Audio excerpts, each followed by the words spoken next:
Being homophobic in 2025 must be so hard because everybody's gay. Being homophobic in like the 1940s must have been such a breeze because everyone is either in the closet or in denial about the fact that they're gay. You're not really exposed to gay people that much or even at all, but being homophobic in this day and age, I know you're exhausted because there are gay people literally everywhere. Especially if you live in a central or really big city, you'll see a gay person as soon as you step outside. If you live in a small town, like, of course they can be queer people, but I don't think it's as widely accepted as like a big city, so you won't really encounter queer people as much. Everyone in Gen Z is so gay that even the straight people are looking gay now. So if you still had the energy to be homophobic in this day and age, I feel like you would just have to force yourself to be more accepting merely because there's just too many of us. I mentioned in my previous video that I recently came out to my mom, and ever since then, I've been feeling increasingly and drastically more gay. I stopped trying to label myself a few years ago because it was just very confusing, but just know that my heart and my is big enough for everybody. There is more than enough room for everybody. You can all come to the party. And now that has manifested itself into my dreams as well. I have gay dreams maybe 3 or 4 times in a week. I'll just be having dreams where I'm with like my peak type over and over and over and over and over again. And I don't know how to stop it. But do I want it to stop? No. And some of those dreams have been a little bit spicy, not like a wet dream, but on the cusp of a wet dream. Like I could get to that point, but my subconscious is just like, no, wake up.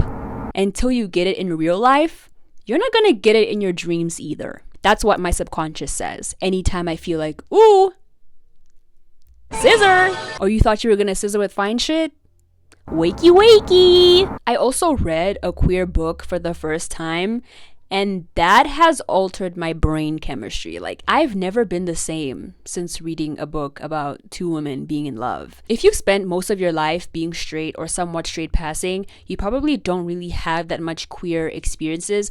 I don't want to say you don't want queer romance, but it's harder for you to envision yourself having queer romance because you don't really have those experiences. Plus, you don't consume media that shows queer romances. After reading a book that had a queer romance, I found myself wanting queer romance like even more now that I'm seeing like examples of it, because most of the media that I would consume before was very straight. But now that I'm exposing myself to more and more queer media, the more I'm like, I need that.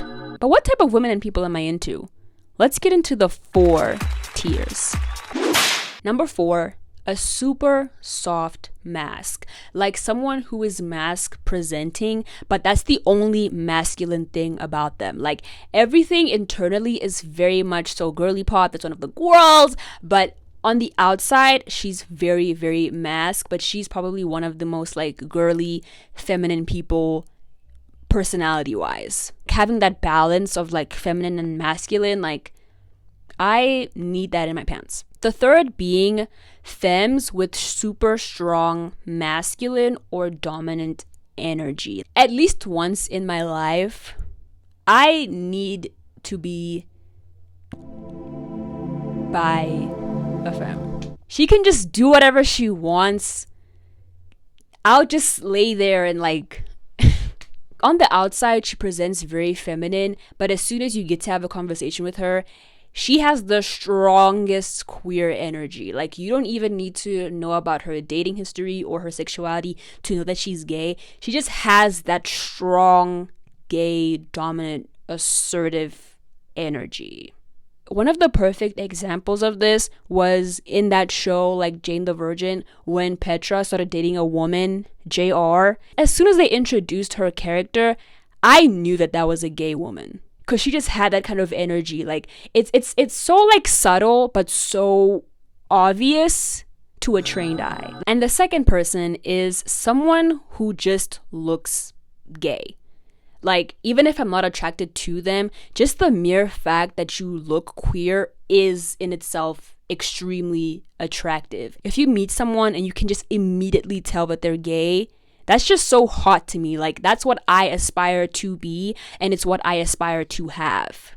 And then the last, but certainly not least, my number one, my peak type is someone who's androgynous. Like, if I look at you and I can't tell if you're a boy or a girl, I will conjure up the ability to grow double D's just so I can put you in between them. Not even in like a sexual way, just merely for your safety and your comfort. Like, I want to keep you warm. I want to keep you safe. Like, I want to keep you hidden from all those vultures that want you. Like, let's discuss your gender euphoria while you eat me out.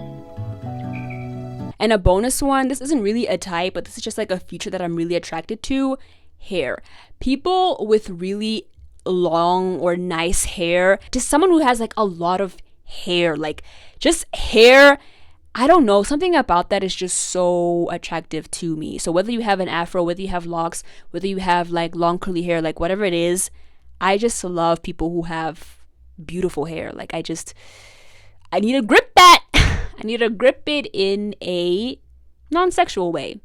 And I don't know if other queer people have this problem, but I rarely see people that I'm attracted to. Like, I see beautiful women and people every single day. Don't get me wrong, but it's so rare for me to find someone that I am attracted to. But then when I do finally find someone that I am attracted to, I'm aggressively attracted to them. When I do find them eventually, I am so like obsessed with this person in a way that's kind of scary. Like, it's kind of scary. Like, once I get my claws on you, once my eyes are set on you, I have to lock you in a dungeon. I need to keep you in some sort of dungeon because I know that the event where I find someone attractive isn't going to happen again until like months from now. So I need you to get me by until then.